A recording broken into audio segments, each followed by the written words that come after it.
This is Explained Today, Series 1, Course number 4.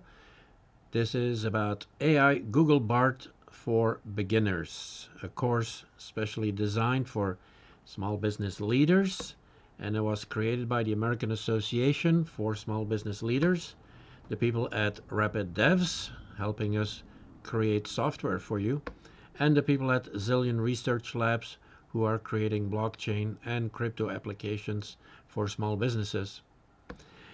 In this episode, we will talk about the functionality of Google Bard. That's with the B-A-R-D. Look it up. It's an interesting name. And before we start, we do a recap of our last session, which was Microsoft Bing. For those who followed, we had some problems, and I did not do a retake on it because it showcases what to expect, and it also shows that AI is still not infallible, which means we can expect problems, and by knowing and understanding the different types of problems, we can provide solutions. So we talked about the Microsoft Bing chat, the differences between that and ChatGPT 3.5, which is what we will do here also because the Google Bard is also freely available. And then the integrations and some use cases. And then as always, because that is what we focus on, how can I use it in my business? So we will redo quite a few things of Bing that went wrong in the previous course, and we will see how Google does it. They should do better, but we'll take a look. So what can we tell about the differences between Bing and Bard? I know, it's a funny name. Either way, search engine integration. While Google integrates, of course, with the Google search engine, Microsoft Bing does so with the Bing search engine. And the differences are pretty much the same as between the search engines. But, of course, there is much more to show for. The Google Palm technology stands for Pathways Language Model, which is a language model that Google created specifically for this application. The user interface and experience, they're all very similar.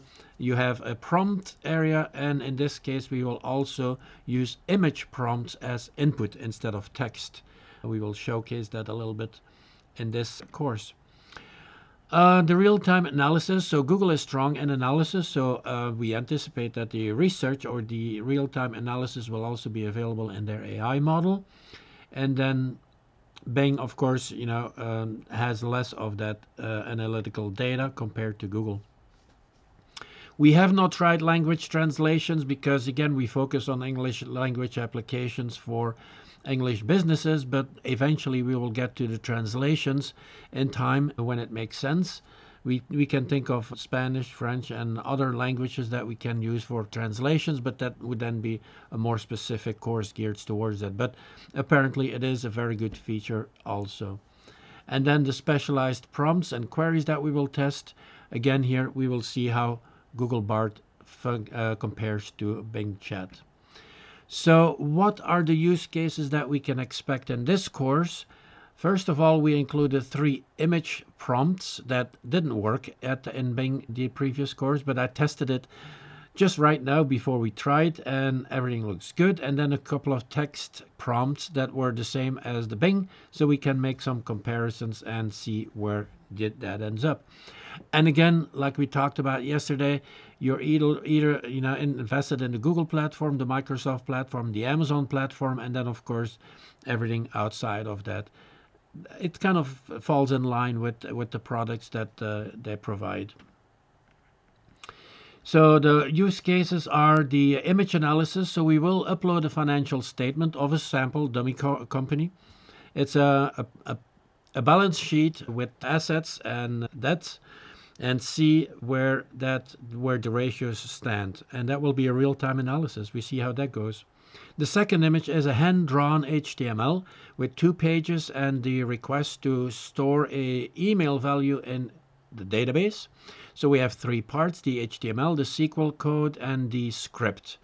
And see how that goes. Again, it should do it in real time.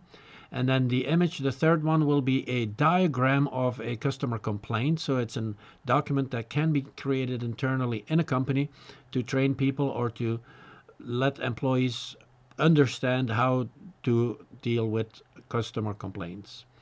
And then the text prompts will be the key elements of a successful brand strategy, which we didn't get much from Bing last time. The examples of an effective employee onboarding program, and each one of those we ask images with the prompt. So ChatGPT does not provide images. They can provide image links. Bing could provide images when it wants to, and we'll see how Google does it in this session. And then the best practices for business budgeting, make a template for a supply order form, and how do I write a compelling product description, and show me some images. And that went completely wrong with Bing in our previous session. So again here, we will see how this Google AI compares.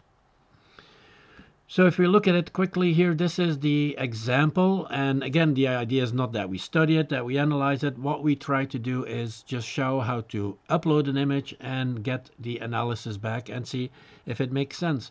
It's not replacing your CPA, but it certainly can help you do a more routine check of all your numbers and have it interpreted and see what comes back. So this is the hand-drawn HTML. There are two pages. One page with the where you submit your email, and then a confirmation page, and then the email is stored in a database table. Very simple. And again, we just want to see if it works from a hand-drawn schematic. The third one is the flow chart that I talked about. This shows the internal employees on how to handle customer complaints. It's a simple, yes, no, if do this, do that flow chart. And we will ask for an analysis. So I won't tell the AI what it is. I'll just ask, tell me what we're looking at and tell me how it can improve on this flow chart. And then it might or might not tell us, and that might or might not make sense. Again, here, you have the total freedom to do whatever you want with the return data. And then here, the successful brand strategy, the effective employee onboarding, the business budgeting, and then the supply order form and the product description.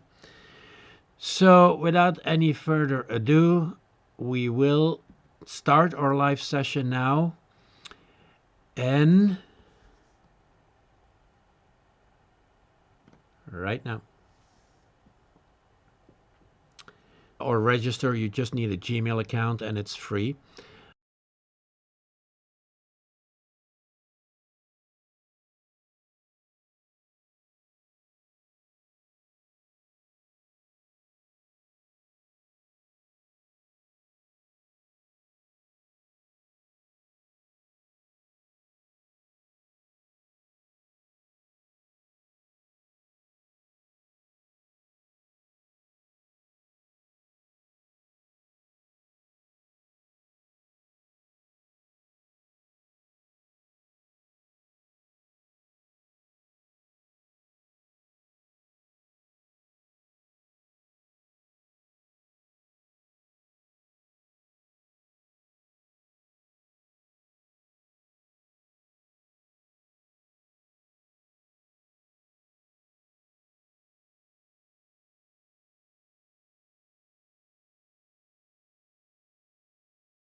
So for the BART implementation, I'm sure we will come back to this. We will have more courses about this. The next one is about Claude AI. So we have ChatGPT, Bing, BART, and Claude. I do because it is a pretty good one to know that it exists.